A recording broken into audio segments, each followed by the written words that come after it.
High বন্ধুরা, শুভ দুপুর। কেমন আছেন? আশা করি ভালো আছেন, আমিও ভালো আছি। তা আজকে চলে এসেছি ছাদের ওপরে, মাটির উনুনে রান্না করব। এদিকে কড়াইতেও মাটি দেওয়া হয়ে গেছে, ওদিকে ভাতও ফুটছে আমার।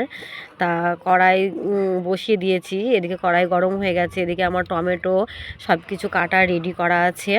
তা আজকে রান্না করব, বেশি কিছু করব না আজকে।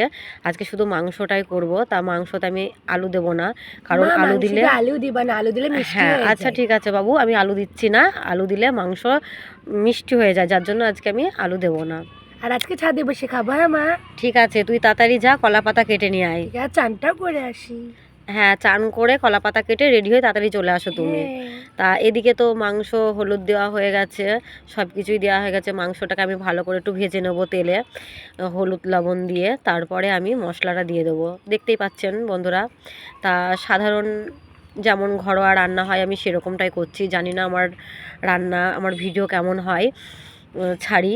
তা আপনাদের যদি ভালো লেগে থাকে তাহলে লাইক কমেন্ট শেয়ার করবেন। আমার এই ভিডিও আপনারা রোজ দেখুন, আমি চাই। তা এই হলো আমার আজকে রান্না। তা রান্না, আমার মাংস রান্না রেডি। তা ছেলে কলা পাতা নিয়ে চলে এসেছে, ওকেও ভাত বেড়ে দিচ্ছি, দেখতেই পাচ্ছেন।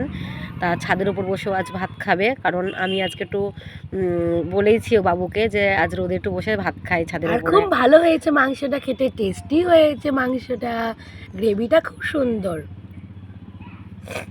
আচ্ছা বন্ধুরা, আপনারা সব চলে আসুন। তা আমার ফেসবুক ফ্রেন্ডে যারা আছেন